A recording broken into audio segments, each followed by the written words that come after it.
Ayah saya meninggal saat saya masuk pesantren, dan baiknya saya rasakan luar biasa. Beliau mengajar di musalla kecil dulu, sekarang jadi masjid. Itu saya selalu di bawah. Beliau mengajar, saya tidur.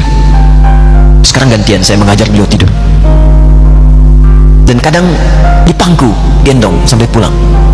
Saya pernah sengaja pura-pura tidur untuk ingin tahu apa yang dikerjakan ayah saya di jalan. Jaga betul supaya nggak bangun. Begitu saya disimpan di kasur dan bangun, diajak bercanda. Saya mau masuk pesantren, beliau nggak sempat ngantar. Saya bertemu, beliau menangis, peluk saya, minta maaf nggak bisa ngantar ke pesantren. Saya belum mengerti apapun saat itu. Saya bertekad, insya Allah saya belajar dengan sungguh-sungguh. Sepekan 2 pekan saya dapat panggilan pulang. Saya tanya pada kakak saya yang ikut, sekarang ada di sini, di mana ayah? Beliau nggak jawab. Sampai di Bandung, paman saya, yo sekarang saya ke MUI Jawa Barat, langsung menyampaikan, nampaknya nggak akan terkejar sampai sana, mungkin sudah dimakamkan. Saya ngerti, paham saat itu bahwa beliau telah wafat.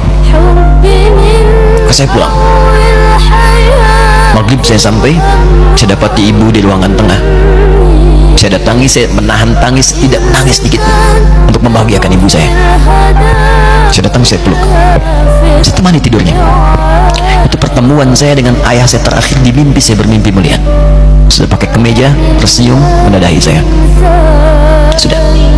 Besoknya saya cari ke kamar, ternyata Allahu Akbar, apa yang selama ini saya pelajari di pesantren, kitabnya sudah ada di kamar semua, jadi siapkan. Saya menangis saat itu. Saya bawa mushaf. Jadi bapak saya, ayah saya, itu bajunya pun saat wafat dibagikan kepada sahabat-sahabatnya. Bajunya, kitab-kitab ini dibagikan. Ibu saya menunjukkan kemudian ada jam yang nanti nak pakai. Saya bilang, simpanlah.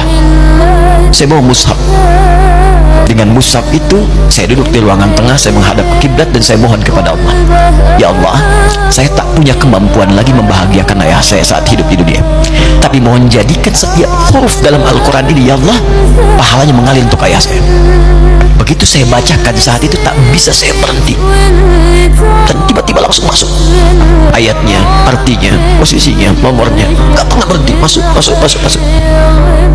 Saya bertekad ingin berbuat baik. Puncaknya saya sekolah. Ibu, ya Allah, saya ingin berbakti pada ibunda saya. Anda tahu apa yang terjadi? Demi Allah saya katakan, ketika Anda bersabar, ibu saya, Bu, Pak, itu krisis 97, Pak. Waktu krisis saya masuk pesantren, saya diberikan sempurna bekal seperti anak-anak lain. Rupanya ibu saya sudah tanya kepada santri-santri, orang tuanya, berapa bekal Anda kasihkan? Dikasih yang paling tinggi itu dikasihkan pada kami tiap bulan. Saya terima. 1 kali libur saya pulang dari jauh, ibu saya tersenyum melihat sedang jemur pakaian lihat saya. Begitu saya tiba, kaget saya. Kok pakaian ibu saya, pakaiannya nggak cocok dipakai gitu. Ini bukan pakaian ibu saya, kayak kain pel lah kalau sekarang. Saya masuk ke rumah, saya kejar, saya buka pakaiannya, lemarinya, saya nggak temukan sedikit pun. Saya kejar kakak saya, dia sudah siapkan makan. Kak perempuan kami yang kedua, mana pakaian ibu saya? Perhatikan jawabannya. Dia menangis saat itu. Dia bilang, mama itu telah menjual semua perhiasan dan pakaiannya untuk pendidikan kamu. Jual untuk kita, katanya. Jual. Dan bertahan dengan 150.000 per bulan saat krisis. Jadi rupanya ibu saya itu makan nasi sehari cuma sekali.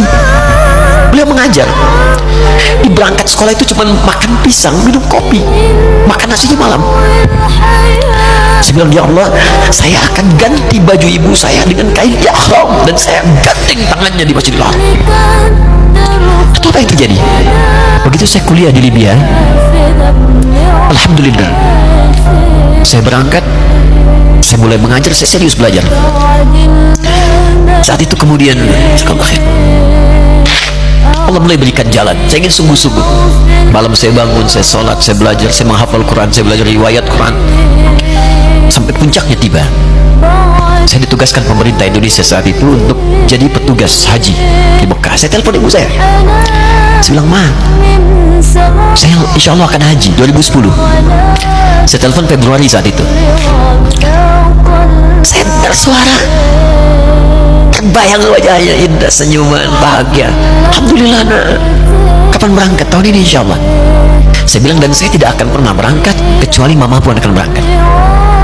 Terdengar nada pesimis tapi senyum. "Dari mana?" katanya. "Allah akan kasih," saya bilang. "Saya sedang bekerja berusaha karena Allah, mustahil Allah akan sia-siakan kita." "Berapa butuhnya?" "Porsinya 25 juta. Kapan harus ada?" "Bulan Juni." Ya, dari Februari ke Juni itu. Ya, Juli bukan Juni, Juli. Ya, jadi saya masih ingat bulan 7, 5 bulan itu. Saya, ibu, Pak, nabung saya beli tabungan, saya niatkan untuk ibu saya haji. Bulan Juli masih setor 25 juta. Jadi semua tabungan masukin situ. Ada yang ngajar ngasih, masukin situ. Masukin semua. Tepat sepekan sebelum itu kemudian didaftarkan, saya buka tabungan.